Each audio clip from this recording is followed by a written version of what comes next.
bokota la famille balobi awa matière ekoti.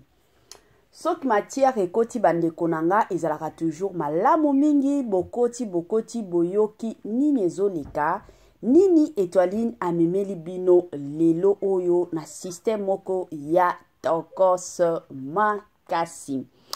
Ebele ya batu deja baomona ba photo ya miniature, ebele ya batu deja baomona photo oyo ezoleka na video. Wana eza photo ya ndeko na biso to comédienne na biso na kombo ya Gabi Tumba Yagabu Boulembu. De l'autre côté, tu es comme on appelle photo ya Mama Nicole et Bakata. Bande konanga nini ezoleka entre Mama Nicole et Bakata. Makambo nini penza Étoiline Ines TV a memeli bino concernant Mama Nicole, concernant Mama Nabiso Yagabi Tumba. Ebele abatu tobenga ekaka Yagabi. Ebele abatu tomesana Nabiso kobenga kaka Yagabi. Ebele abatu babenga kaye Mama te, babenga kaye kaka Yagabi. Mais Mama Nicole et Bakata, ebele abatu déjà dès le départ, ba mesana na bango ka kobenga kaye Mama Nicole. La famille nini ezoleka, makambo nini Étoiline Ines TV a memeli bino na mukolo ya lelo. Salut chers bouchous, salut chers abonnés, salut chers connaissances, salut surtout les amis de Étoiline Ines TV. J'espère que vous allez bien. Quant à moi, je suis bien, super bien par la grâce de Dieu. Chers bouchous, chers abonnés et chers connaissances, ya lelo penza toye na Mama Nicole et Bakata, lelo toye na Yagabi Tumba. Bande konanga eza deja ya kobeba na ba internet, eza deja ya somo concernant batu oyo mibale. Nungu esi ekoti, butu esi ekoti bande konangai. Ebele ya batu bao mituna. Pourquoi tout le monde a kalisusu Mama et Bakata te pembeni ya ndeko na biso Yagabi? Déjà na kalawana bandeko nanga ebele ya batu. Soki omoni Mama et Nicole et Bakata, omona pe Yagabi. Soki omoni Yagabi, omona pe Mama Nicole et Bakata. Ezalaki ka bongo, babando tambola ka bongo. Mais lelo oyo, batu ebele bakomi komituna nini eleka. Bande konanga kande na lobaka chez Étoiline Ines TV ba vérité nyonso bimaka nango na poasa. Awa to lobaka vérité la famille. Biso to boya kande ba makambo wana teke non. To bombela mutu to sala soki ndenge nini te. To lobaka nyonso oyo nyonso foto loba to kolobango pour que to zongisa batu mosusu na nzela. Avant to kota na mwa mozindo. Avant to loba nini eleka entre batu o mibale. Et kozala malamu mingi na ya nanu ko sensibiliser batu ya sika. To yebi que chaque fois que to tiaka video ya sika, batu ya sika pe bakotaka. Yango na ye ko sensibiliser batu nyonso ya sika. Si c'est la toute première fois, ya kokota penza na chaîne abiso, chaîne moko kitoko, chaîne ya ba analyse somo, chaîne moko ya ba information pas possible. Je vous prierai surtout de vous abonner massivement. Abonnez-vous. Cliquez aussi sur la cloche de notification pour surtout recevoir les nouveautés de notre chaîne. Aimez la vidéo, la famille, commentez et partagez. Et kosa la biso, oyo penza tolobaka na biso chaque jour, chaque minute et pourquoi pas chaque seconde. Tokos makasi. Bande konanga kande na lobaka ezalaka toujours malamu mingi soki ozolandaka biso. Zala penza ya kovanda. Bisika nyonso zolandaka biso la famille, zwa penza kiti na yo vanda. Tango zo vanda kawana, kobosa na pete kotia ma ya komela, kotia mwa biloko na yo ya kolia, ekosala malamu mingi.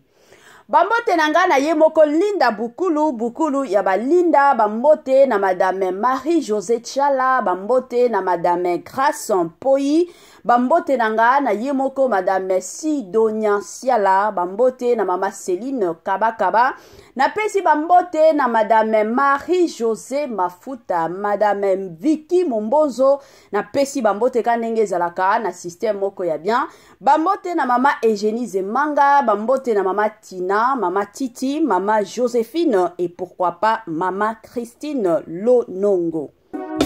Mama Mae 2024 Gavker to Yelibino solution. Pour n'a pas problème ya trompe, fibrome, myome, kyste, règle abondante. Gavker to Zalina solution. Yo oyo kota ménopause atana 65 ans na Gavker oko simba moana. Ebongo oyo etali fertilité masculine. Ma papa to bossani binoté, faiblesse sexuelle, éjaculation précoce, insuffisance des spermes, topé agrandissement de pénis. Bossa moi si et kimayo Kimobali etelemaka bien te awa yo kayango etelemi ebongo oyo etali loposo vergeture babengi nduta bouton tache acné Gavker ba produit ya solo teint uniforme na 5 jours ya pamba oteli talendenge bimi kitoko na feti tozali na gamme complet ya kopakola ya injection ya comprimé na ya suppositoire. Yeah. Ozali na problème ya hémorroïde interne topé externe papa maman kaka na 2 jours ya pamba omoni changement total. Pour la maladie ya tension diabète AVC topé obésité lobiko ezali perte de poids sans okota salle de sport kisi ya injection pe comprimé na Gavker bikalibela olingi okima suki pe mandefu ya pembe benga biso na lombango po awa tozali na solution moko durable ba produit na biso nyonso ezali 100% naturel pe esalemi na ba plante na ba industrie ya Angleterre pe Allemagne. Benga biso na numéro oyo plus 44 74 05 65 35 48. Gavker solution ya santé na yo.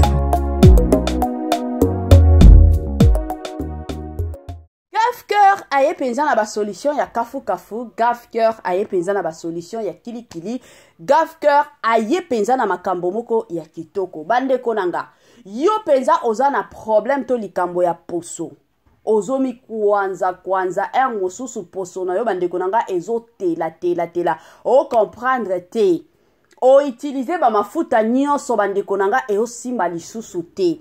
Solution eza nango ka na place moko na Gavker.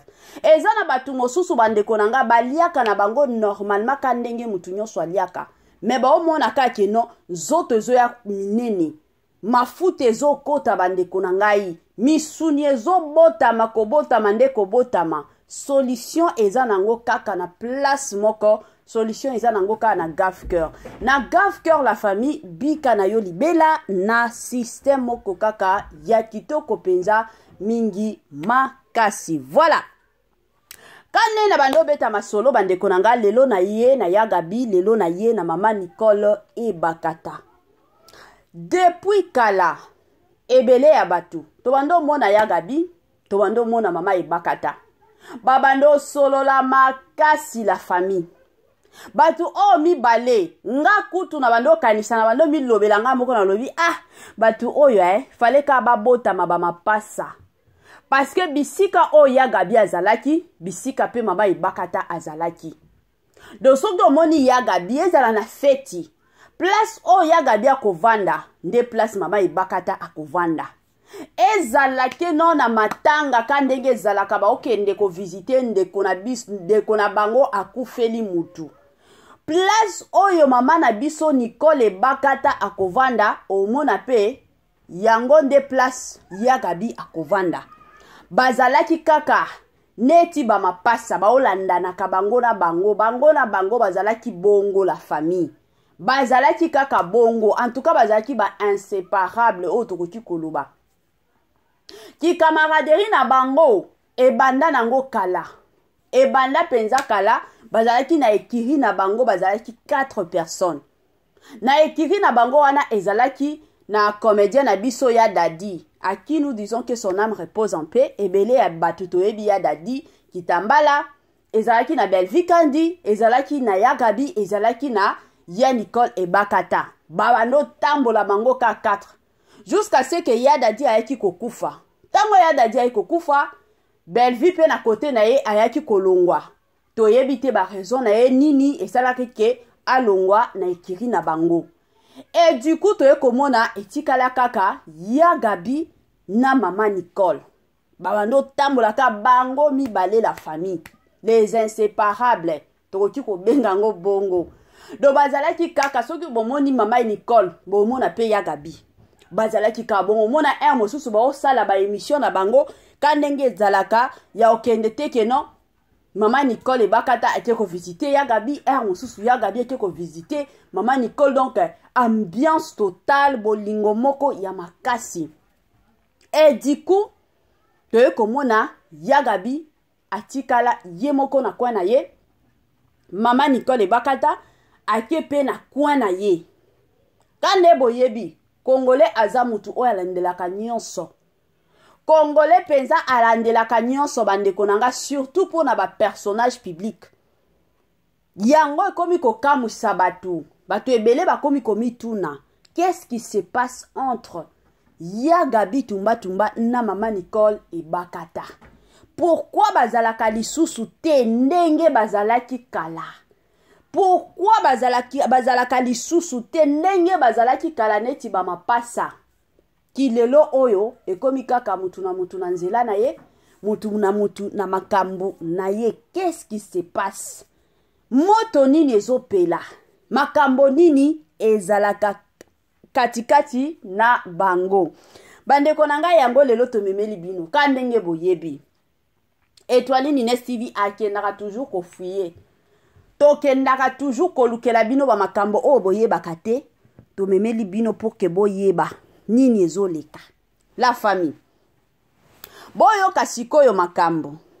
Boyebi dans la vie, vie oyo. Mutu na mutu lelo oyo akomi kobate la réputation na ye. Eza na mutu moko te oyo akoki koloba ke non ndenge naza boye na bunda makasi po na réputation nanga, mais mutu nyonso akoki koya kosakana na réputation nanga.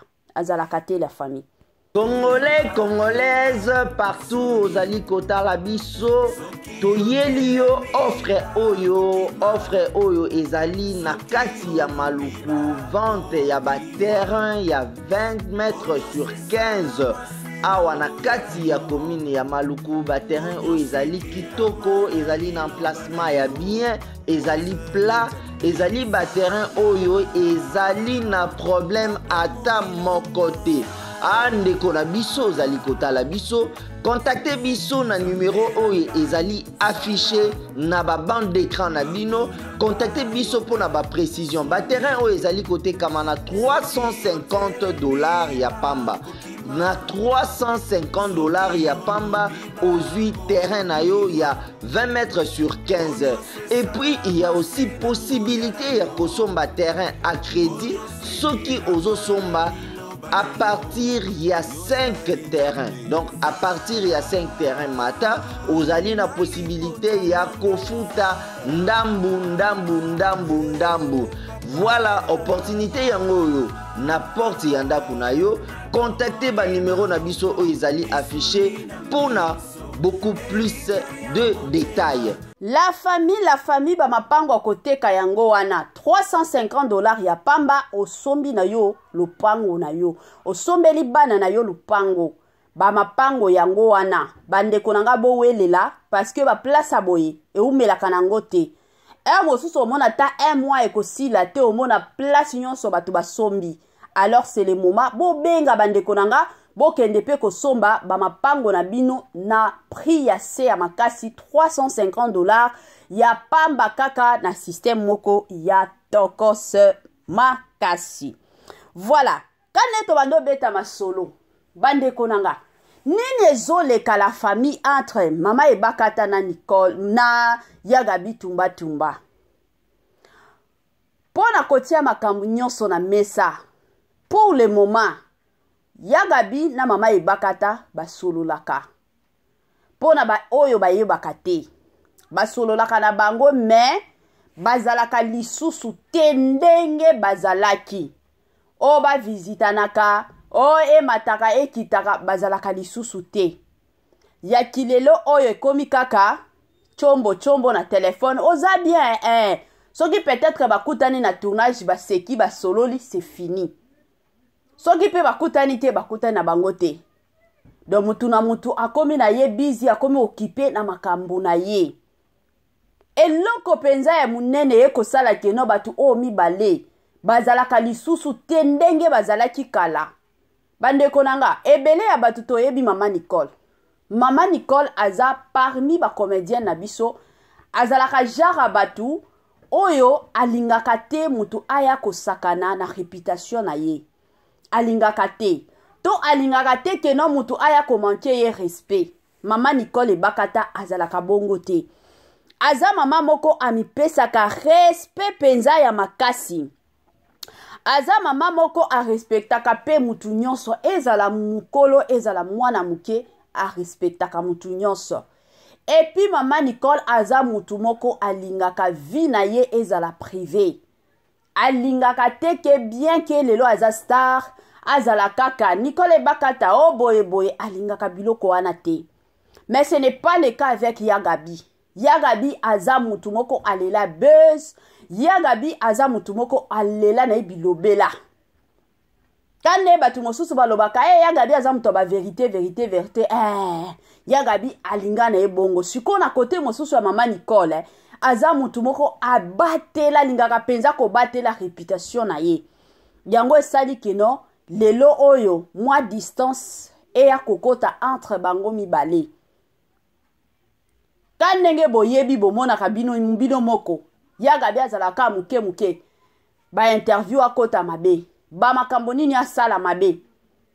Tika na ba chaîne mosusu bafutaka Yagabi oyo ba $20. Omona bafuti ye bongo aokota na ye na ba émission ka boye. Akomi na ye bilobela. Bakotu na ye mutu na moko kaka. Mais akobimisa kuna ba makambo ata 10. Siko na kilelo oyo. Ekomi mwa pasi. Parce que ceux qui ont tambola na mutu o babengi keno aza muibi. Yo pe batu babando kanisa keno yo poza la kamuibi. Na kilelo oyo ceux qui ont tambola na mutu oyo batu nyonso na quartier to na mokili bayebi keno mutu wana aza ndumba.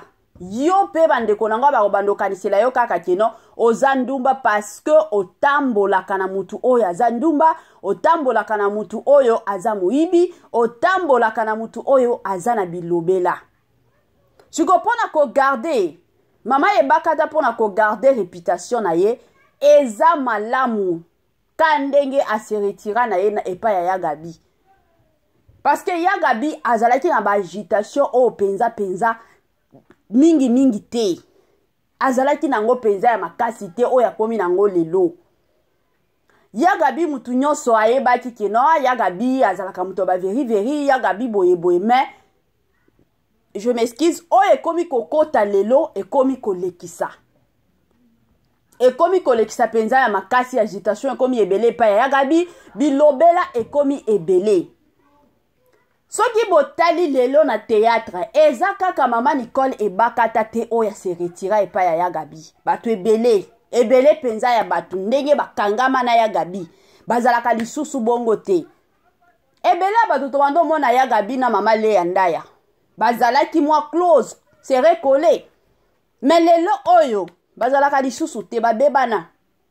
Mutu na mutu, na nzela na ye. Mama na biso Lea Ndaya atikala na kwe na ye.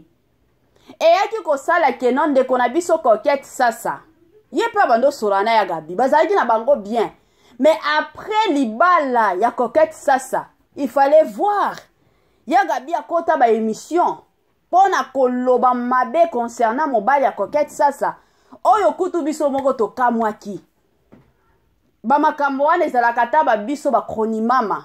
Tokoki kokota ka ndenge tokota ka ba émission, ba makambo ya bongo bokomi kobeta. Mais toyaki koyoka ngo epa ya Yagabi, en tout cas la famille esalaki oyo tolobaka pasi pe mawa. Pasi penza pe mawa na niveau moko pas possible. Jusqu'à ce qu'à lobby bongo et après quelque temps, aye koloba que non, oh nakendaki ko senga Coquette sasa bolimbisi. mais alobaki ba makambo wana sur les réseaux sociaux. Abimisaki ba secret mosusu o batu bayebaki te. Depuis wana bien que Coquette Sasa alimbisa ye, mais Coquette Sasa a se retira. Na kilelo oyo Yagabi atikala kaka na coin na ye moko. Yango bomoni ata lelo ekomi ka ba émission muke akomi sikoyo na Belvi Kandi. Parce que aza mutu aoluka na eka makelele. Aza mutu moko aoluka na eka makambu. Aza mutu moko bandeko nanga aoluka kaka place nini makambo kobima. Et au sala pasi. Ça m'étonne de fois ya komona ezana batu mosusu bazo soutenira ka ba makambo o Yagabi ya salaka. Bandeko nanga omoni dans la vie soki olingi mutu sunga mutu wana. Balingaka te mutu te ke non parce que na lingi ata soki azo sala makambo moko ezana sens te parce que na lingi il faut kaka na soutenir ye te. Mutu o penza olingi soki omoni kena mutu oyo azosala makambo mabe ezalaka toujours malamu mingi ozongisa ye na nzela wana nde ezalaka bolingwa solo na alire to na ndenge oyo Yagabi azotambola na makambo na ye to ndenge azokende na makambo na ye bandeko nanga en tout cas na obanga ekokomaka na ta moko batu oyo ka neti toyebi bandeko na biso ya baboke bakosokola maboko na kombo ya Yagabi. Batu ebele bakobanda lisusu kosolisaka Yagabi te. Batu ebele bakotika Yagabi. Pourquoi? Parce que bilobela ya Yagabi eleki. Toyebi ke na monjo yo ebele ya batu balobaka. Balobaka koloba o tolobaka bilobela. Mais eza na batan mosusu mosusu mitalo lobi koloba o na oloba ezo sunga batu to ezo sunga batu te. Parce que soki koloba na yo ekomi lisusu ya kolelisaka batu to ya kotiaka batu pasi na motema eza lisusu normal te eza lisusu bien te. Ata soki eza ba vérité kane batu mosusu balobaka Yagabi ayaka na ba veri aoloba ba veri parce que nanu akoti na dossier na bino te.